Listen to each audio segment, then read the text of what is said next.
Okay men. Kita kaya ako. Anyway. Hanap ko na spot dito sa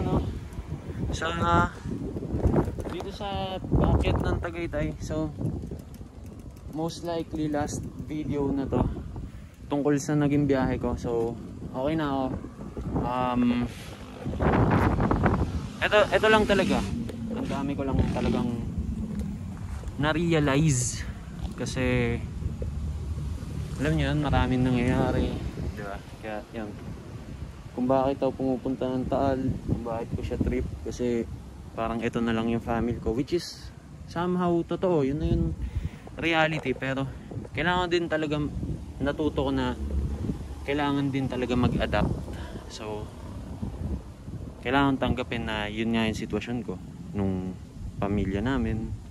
Dumaan yung December, January, holiday season na hindi kami nagkaroon ng pagsasama ng mga kapatid ko, pamilya ko. Wala eh, watak-watak na kami. So yung nanay ko naman, dito ko kinikwento kasi ito na lang meron ako eh. I mean, ito na lang yung mga tropa ko, yung kasama ko, di ba? Kung sino yung mga nakakasalamuha ko, kayo na lang yun. Para sa akin, pamilya na yun. Ano na eh, yun na yung reality. Hindi naman tama pamilya sa labas, which is good. So last vlog kasi ano ba tawag dito? Last vlog, I mean last video clip kasi for this kind of adventure. Kasi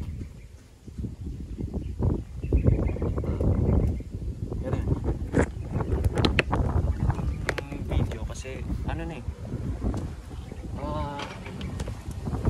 gago, parang malalaglag. I have to go all in. I have to go all out sa mga pinupush ko. Pop-up collective,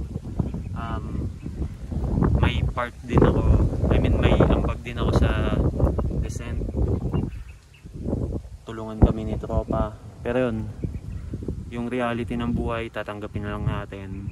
Gagalingan natin. Kumbaga minomotivate ko. So, para sa akin kasi, kaya ako pumupunta dun kasi it brings back memories na, alam nyo, na nung mga time na hindi pa ganun yung struggles natin. So, para sa akin kasi, yun na lang eh. Yun na lang kahit pa paano. Kaya siya ginagawa. Tsaka survival na din. Alam yan, yung mga idea na mas nakakastay ako sa mga tropa kaysa sa nanay ko, di ba? Namimiss din natin, pero syempre may mga faults and kailangan natin mag-grow as an independent na tao, which is somehow brutal, which is yun yung lahat key. Kaya although masasaktan ka, syempre tao ka, lalaki tayo, nagkakamali, gumagawa ng pagkakamali.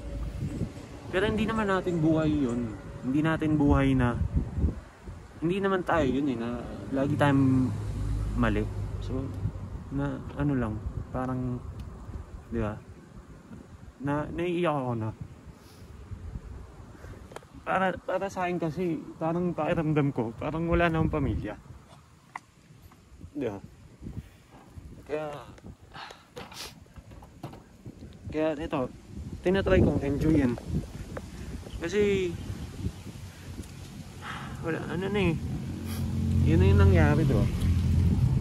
Bilang parang batang tungka sa broken family, mga bagay. Pero yun, okay din. At the end of the day, kung ano naman yung para sa akin, I always look at the bright side. Tingnan nyo, ang ganda na spot na to. I-upload ko na naman tong clip na to as an individual kasi precious para sa akin. Lahat to memories. Yung ginagawa ko, hindi mo, hanap na lang tayo ng purpose natin yan. Hindi natin sure lahat, mga ganun bagay. Pero yun, nakakaiyak minsan pag naiisip natin na tangina, paano naging ganito, di ba? Pero yun, magagawan din natin ng paraan, magalingan lang natin yung mga nangyayaring ganito, push lang natin, di ba? Basta lahat mismatch. Yan. Kaya na-appreciate ko ng todo. Sobrang salamat. Dahil salamat sa mga nakasama ko, diba? Sa mga tropa, solid kayo lahat. Pero yun nga, wala nang masabi kundi thankful ako sa inyo, sa mga tao. Ang dami ko na-realize, ang dami kong plano ngayon. Bagong taon na, so eto, bagong taon, bagong moves, bagong galaw. Ang layo pa ng Tagaytay. Galing akong so mga pinadya ko, Batangas City to Taal, Lemery. Yan. Hindi pa siya fully loop. Hindi siya full loop, pero next time or next year or anytime. Basta solid yung kaklase ko na yung sina Ethan, sina Ribas.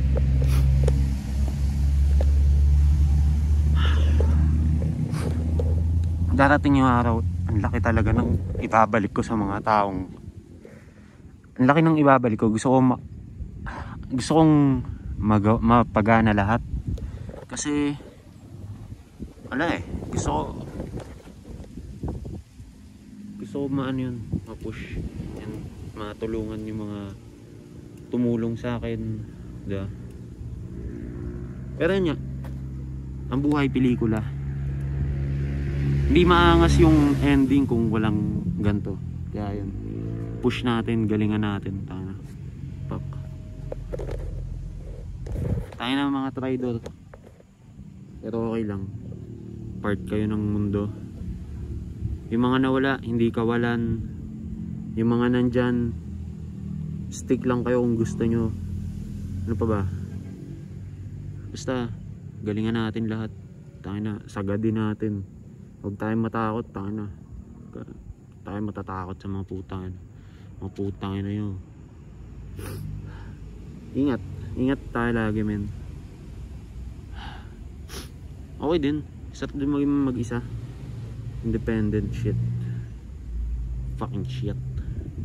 Adulthood. Tangina. Sobrang thankful ko pa rin.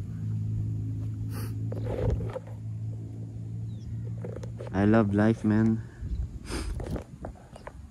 Hindi ako tatablan. Mas lalo lang ang titigas. Solid siya.